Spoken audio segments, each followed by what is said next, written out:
নমস্কার বন্ধুরা, অমৃত কথায় আপনাদের সকলকে জানাই আরও একবার অনেক স্বাগত। আশা করছি আপনারা সকলেই খুব ভালো আছেন আর সুস্থ আছেন। তো বন্ধুরা, আজ আমি আপনাদেরকে বলবো শ্রী শ্রী রামকৃষ্ণের কথামৃত, তার সাথে বলবো সারদা মায়ের কিছু অমর বাণী। তো চলুন শুনে নেওয়া যাক। শ্রী রামকৃষ্ণের বাণী আজকের দিনেও অমৃতের সমান। শ্রী রামকৃষ্ণের কর্মকাণ্ড ও তার বাণী লিপিবদ্ধ শ্রী রামকৃষ্ণ কথামৃত গ্রন্থে। বইটি 5টি খণ্ডে সংকলিত। সংকলন করেছিলেন ঠাকুর রামকৃষ্ণের ভক্ত মহেন্দ্রনাথ।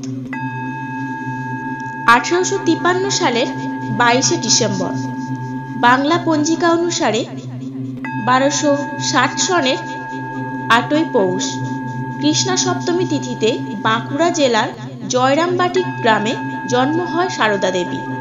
তার পিতা রামচন্দ্র মুখোপাধ্যায় ছিলেন দরিদ্র ব্রাহ্মণ। তার মায়ের নাম ছিল শ্যামাসুন্দরী দেবী। কথিত আছে সারদা দেবীর জন্মের আগে রামচন্দ্র মুখোপাধ্যায় ও শ্যামাসুন্দরী দেবী উভয়ই দিব্য দর্শন পেয়েছিলেন যে মহাশক্তি তাদের কন্যা রূপে জন্ম নিতে চলেছেন।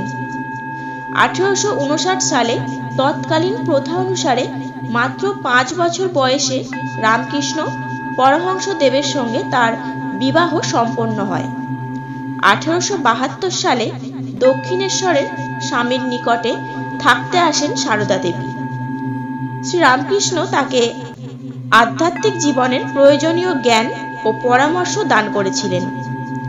শ্রী রামকৃষ্ণ সারদা দেবী ও দিব্য মাতৃকাকে অভিন্ন জ্ঞানে করে তাকে দেবীর আসনে বসিয়ে সকল উপাচার দিয়ে পূজা করেন।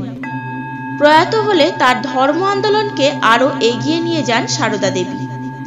1920 সালের 20 জুলাই কলকাতার উদ্বোধন ভবনে তিনি শেষ নিঃশ্বাস ত্যাগ করেন। তিনি নিজেকে সবার মা বলে মনে করতেন। মায়ের কাছে সন্তানের যেমন ভেদাভেদ থাকে না, সারদা দেবীও তেমন ভক্তের মধ্যে কোনো ভেদাভেদ করতেন না। তার কাছে যারাই আসতো তাদের সবাইকেই তিনি সমান চোখে দেখতেন।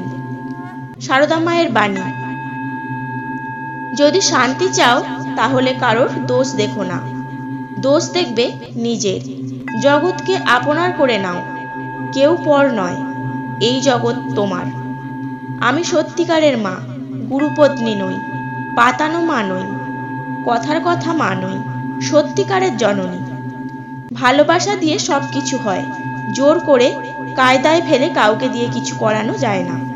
কাজ করতে হবে সব সময়, কর্ম করতে করতেই কর্মের বন্ধন কেটে যাবে, তবেই নিষ্কাম ভাব আসবে।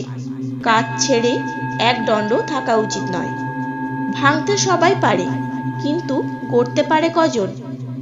নিন্দে ঠাট্টা সবাই করতে পারে, কিন্তু কি করে যে তাকে ভালো করা যায় তা কজনে বলতে পারে?